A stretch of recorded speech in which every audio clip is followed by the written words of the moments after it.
Welcome to Urban American Stories.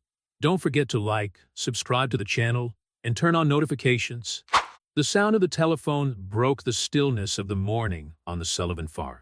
Brian half dropped his coffee cup and picked up, recognizing Dr. Michael West's number. The news was not good. 2 more cows showed signs of severe dehydration. Lisa, his wife, watched his expression harden as he listened to the vet. 3 head of cattle in 1 week, Michael. This is going to break us, Brian said, running his hand through his gray hair. The Sullivan Ranch, located on the outskirts of Missoula, Montana, had been in the family for 4 generations. It was a modest 200-acre property, but always prosperous thanks to the natural creek that cut through the land until Gregory Parker came along.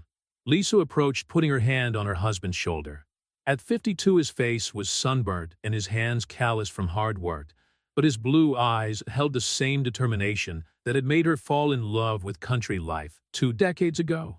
Parker built that fence only 2 weeks ago, she muttered, and we've already lost access to the only natural source of water on the property. Gregory Parker was the new president of the Homeowners Association (HOA) of the luxurious Riverfront Estates condominium, which bordered the Sullivan estate. Since his arrival from Seattle 6 months earlier, Parker had shown a peculiar interest in modernizing the area, even if it meant overriding rights established more than a century ago. The phone rang again. This time, it was Amanda Chin, the lawyer the Sullivans had hired. Brian, I found the documents you mentioned. Her voice sounded excited. The Sullivan Farms water rights were established in 1892, long before there was any subdivision in the area. Parker has no legal authority to block access to the creek. Brian felt a glimmer of hope, but knew it wouldn't be an easy battle.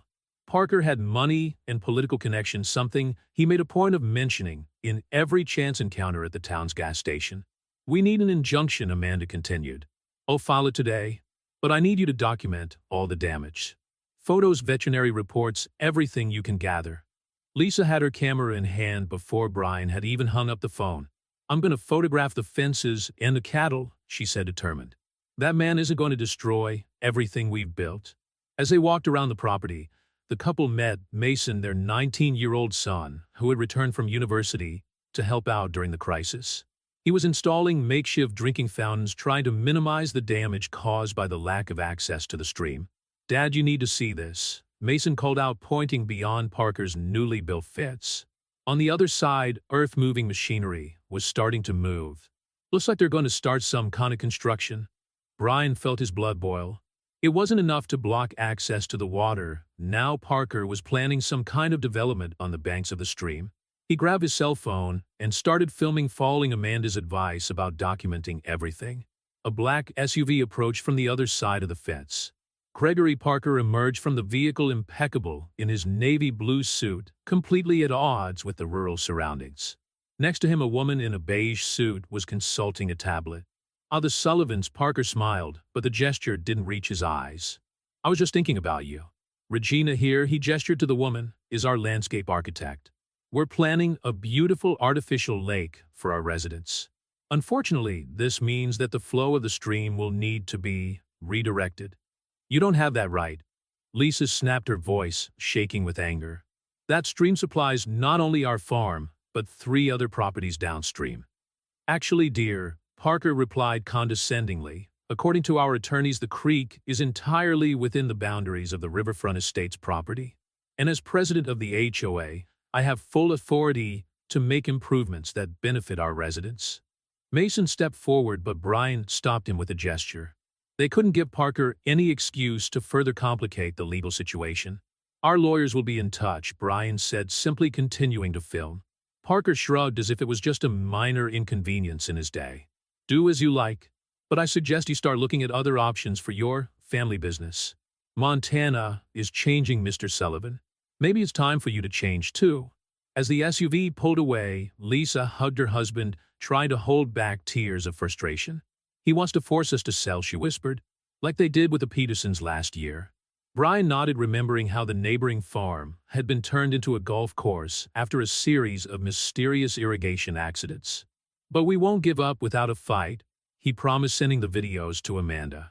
Back at the house, they found Dr. Michael West examining yet another sick cow. The vet who had been looking after the region's animals for over 30 years shook his head in concern. It's not just dehydration, he explained, showing his notes. Stress is affecting the whole herd. If we don't sort this out soon, the losses will be even greater. Mason, who was studying environmental law at the university, leafed through old deeds and maps spread out on the kitchen table. There's got to be something here we can use, he muttered, determined to find a solution. The Sullivan family knew they were facing their biggest battle yet. It wasn't just a question of property or money, it was about preserving a way of life, of family history, and the very future of the region. The arrival of Parker and his HOA posed a threat not only to them, but to an entire rural community resisting rampant urbanization.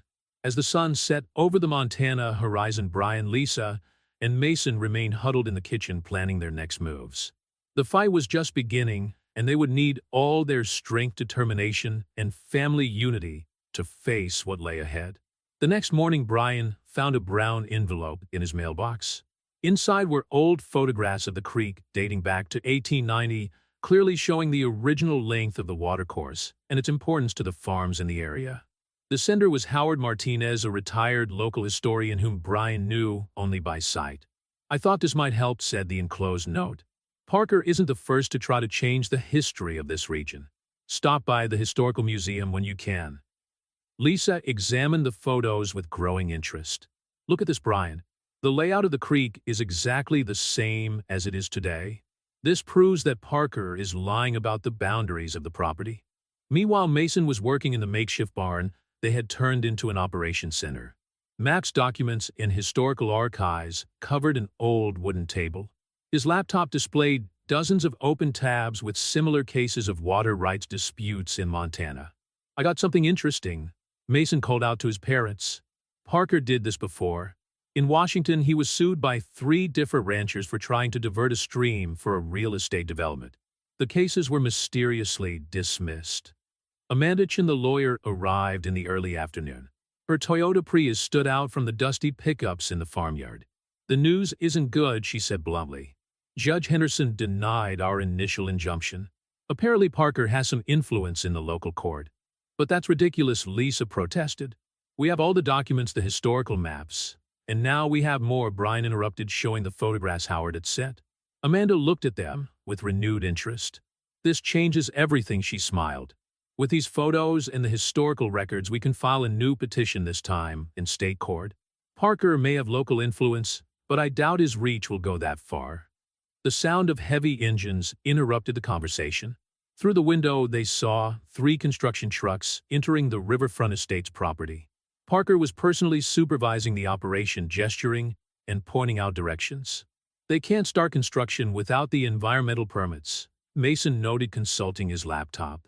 "I just checked on the State Environmental Protection Agency's website." Amanda picked up the phone immediately. "I'll call some contacts at the EPA.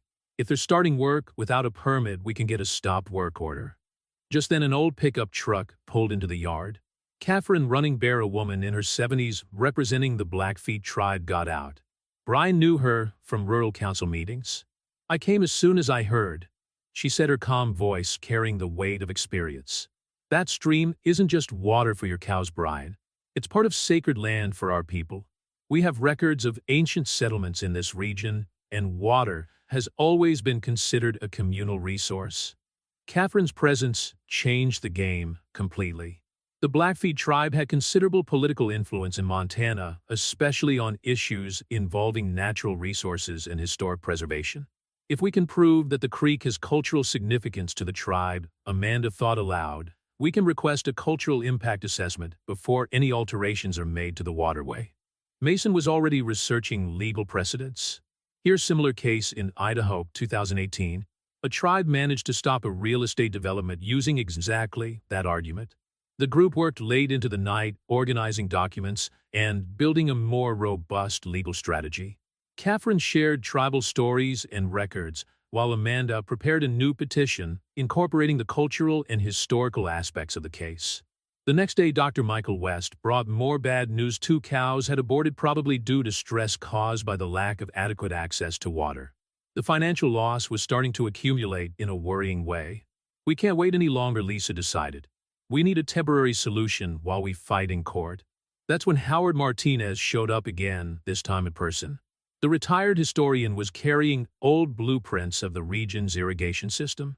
There's an underground aqueduct built in the 1930s, he explained, unrolling the yellowed maps. Part of the New Deal project. It was never completely decommissioned, just abandoned when more modern systems were installed. Brian and Mason spent the next few hours exploring the property with a metal detector, following the directions on the old maps. Finally, they found a concrete cap, half covered by vegetation. If we can reactivate this, Mason calculated, we can create an alternative supply system while we fight for our rights on the creek. The discovery of the aqueduct was like finding buried treasure. It represented not only a practical solution to their immediate problems, but also a tangible connection to the history of the area, a history that Parker was trying to erase with his fences and machinery. I'll get some neighbors together to help with the restoration, Brian decided. Parker may have money and lawyers, but we have the community on our side. As the sun set over the Sullivan farm, the group had established a plan of action on several fronts: legal with Amanda, and the new petition incorporating the cultural aspects, practical with the restoration of the aqueduct, and community joining forces with the Blackfeet tribe and other farmers in the area. Parker might have financial resources and political connections, but he was about to discover that some things like history, culture, and community unity couldn't simply be bought or destroyed with fences and earth-moving machines. The aqueduct restoration project was in full swing when Brian received a disturbing call from Catherine Running Bear.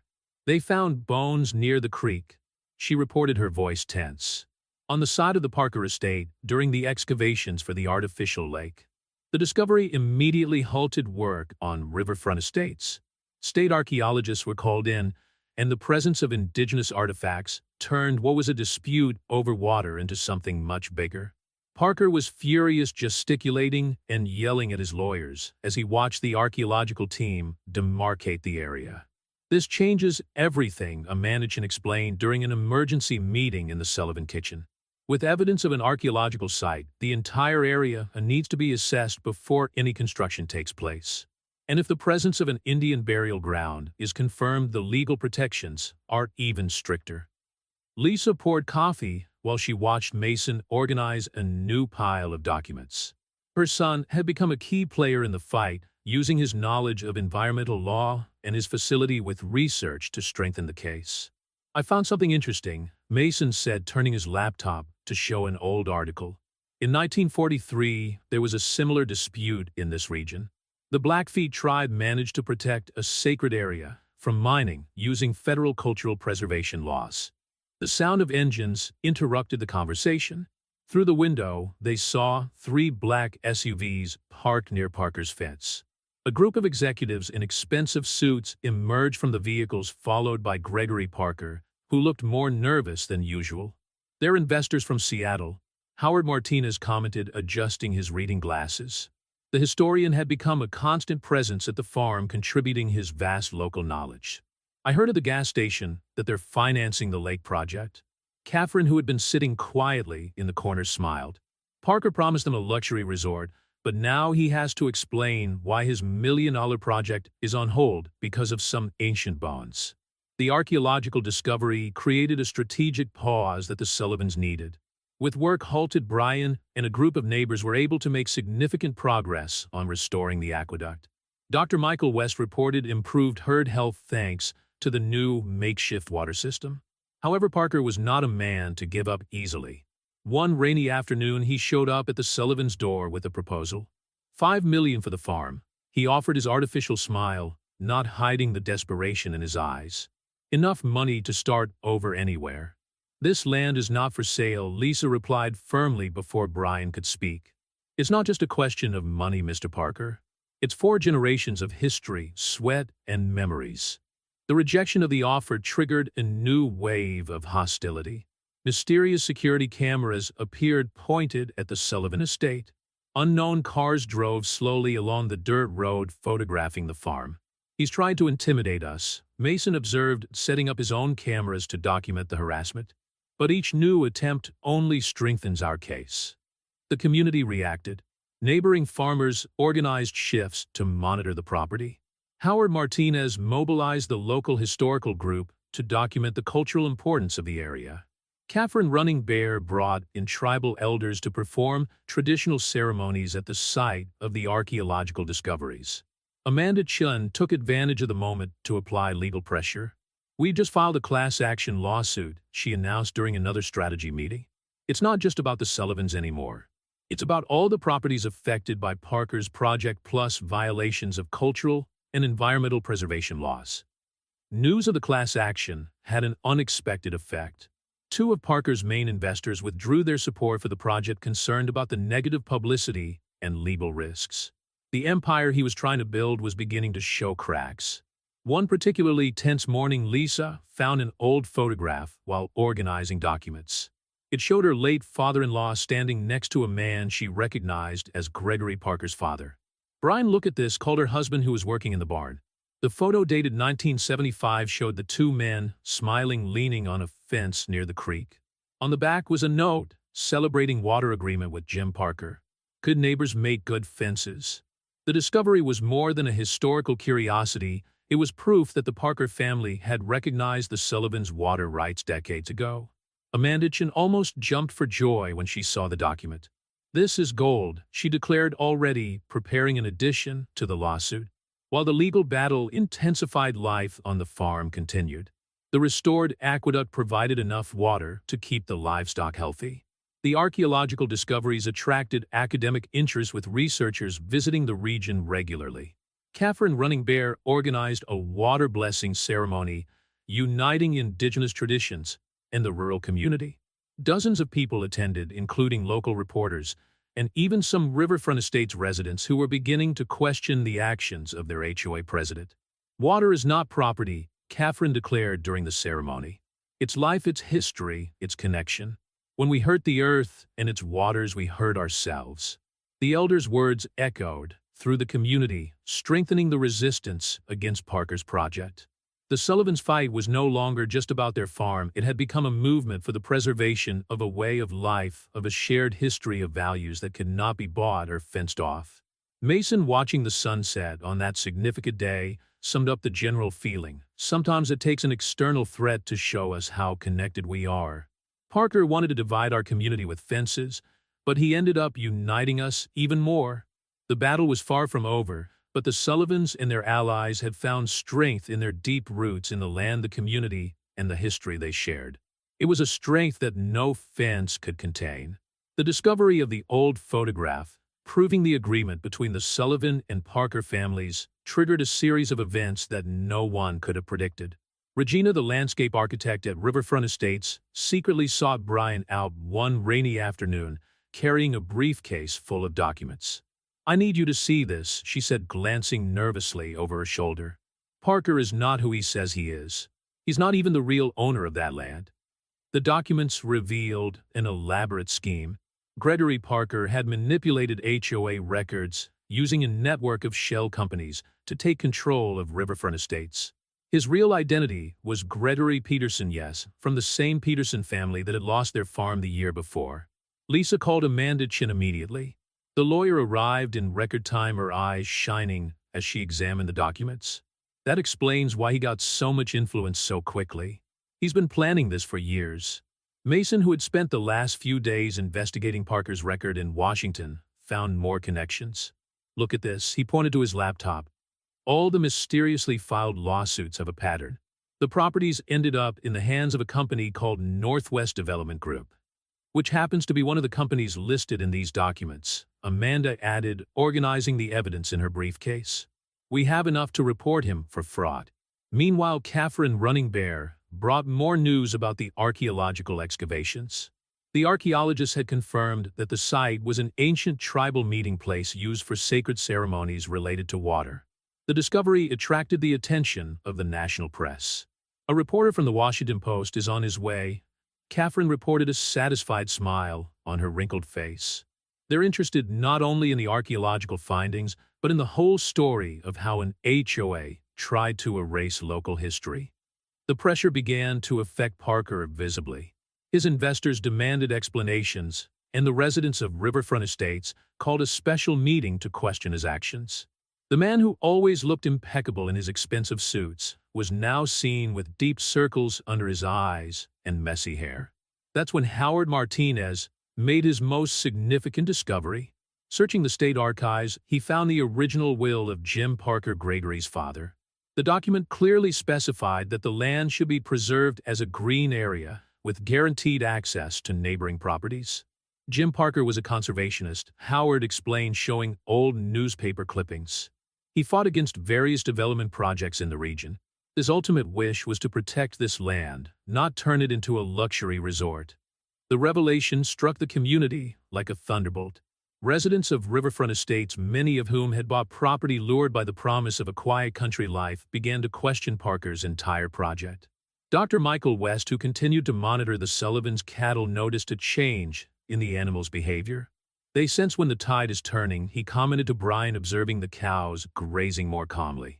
Animals have a sixth sense for these things. Amanda Chun prepared a detailed presentation for the HOA meeting, laying out all the evidence against Parker. The meeting was scheduled for a Thursday evening in the Riverfront Estates Community Hall. The hall was packed. HOA residents, local farmers, members of the Blackfeet tribe, and even representatives of the press crowded around to hear the revelations. Parker arrived late, tried to maintain his confident posture, but his hands were visibly shaking. "Ladies and gentlemen," Amanda began, her firm voice echoing through the silent hall. "What I'm going to present today isn't just about water rights or archaeological discoveries. It's about a systematic scheme of fraud and manipulation that threatens not only the Sullivan farm, but the future of this entire community." Slide after slide, she exposed Parker's true identity, his front companies, the manipulations of HOA records, and finally Jim Parker's will. With each new revelation, Gregory's face grew paler. "This is ridiculous," he tried to protest, standing up abruptly. "You have no proof." "Actually, we do," Regina said, surprising everyone. The architect stood up, holding more documents. "And I have here the original records that you asked me to lose when you took over as president of the HOA. The assembly erupted in a heated arguments. Residents demanded Parker's immediate resignation, while others called for a criminal investigation. In the midst of the chaos, Brian noticed that Parker himself had quietly disappeared. Mason, who was monitoring the security cameras on his cell phone, saw Parker running to his SUV. "He's tried to escape," he warned, but the escape was already planned. 2 state police cars were waiting in the parking lot, alerted in advance by Amanda. Gregory Parker, or Peterson, was arrested as he tried to leave the condominium. "Sometimes justice takes time, but it comes," Catherine commented, watching Parker being led away in handcuffs. "Water always finds its way, no matter how many barriers you try to put up." Parker's fall marked the beginning of a new era for the region. The HOA, under new management, voted unanimously to restore the Sullivans' water rights and support the preservation of the archaeological area. The artificial lake project was abandoned in favor of a nature park that would honor both the rancher's history and indigenous legacy. Brian, Lisa, and Mason watched the sunset of that historic day from the farm's veranda. The sound of the creek, now free of Parker's fences, once again lulled their evenings as it had done for generations. "You know, it's ironic," Lisa reflected, holding up the old photograph of Jim Parker and his father-in-law. "If Gregory had respected his father's wish to preserve this land, he might have been remembered as a hero, not a villain." The news of Gregory Parker's arrest spread through the region like fire through dry straw. What began as a dispute over water rights had turned into one of Montana's biggest real estate scandals. The investigations revealed a much bigger scheme than anyone imagined.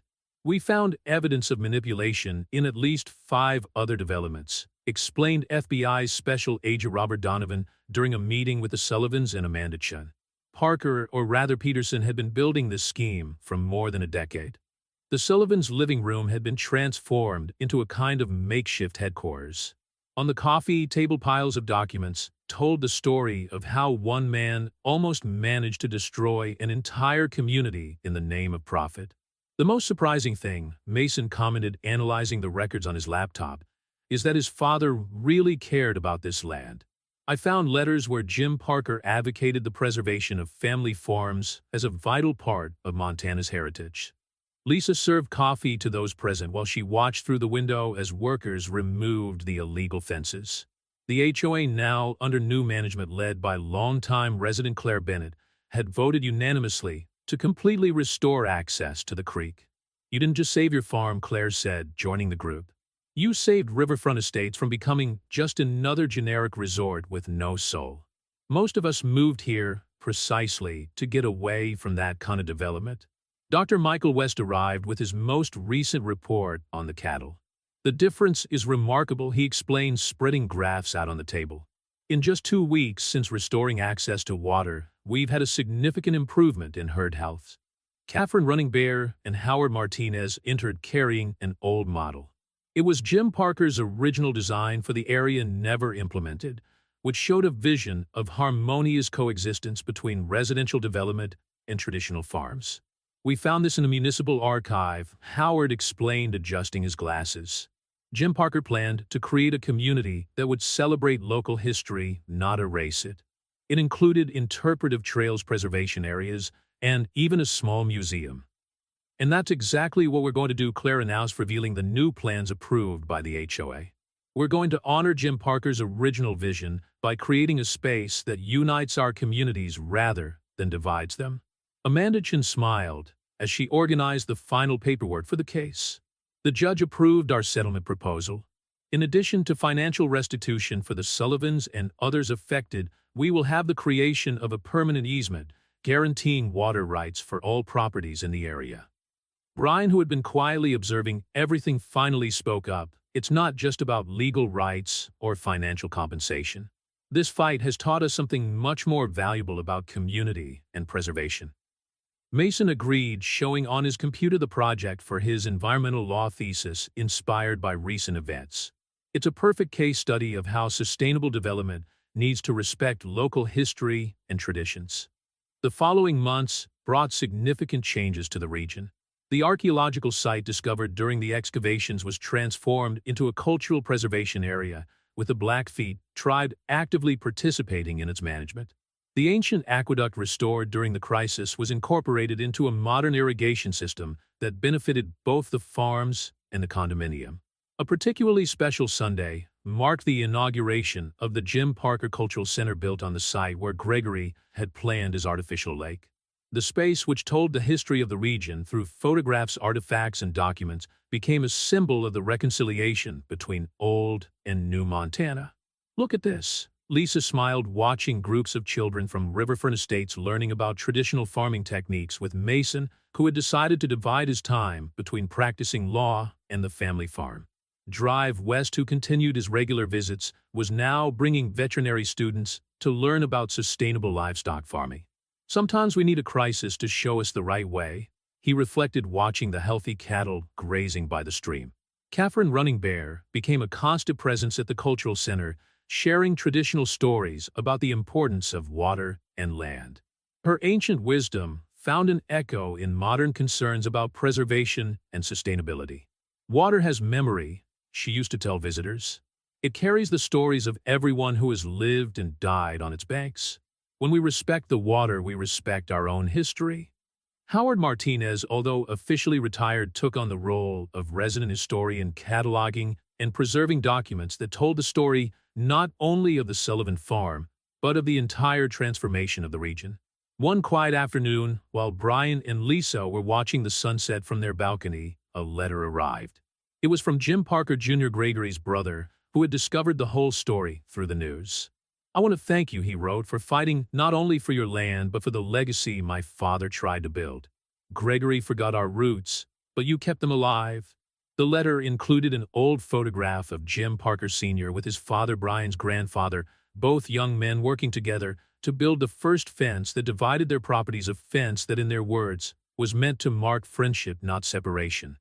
5 generations later, Brian murmured, holding up the photo, "And here we are still learning the same lessons about land, water, and community." The creek continued its eternal course, its waters now free of fences and disputes, reflecting a sky that had witnessed so many changes and yet remained the same. On the Sullivan farm, as throughout the region, the roots of the past nourished the seeds of the future, proving that some things like water and history cannot be contained by fences or ambition.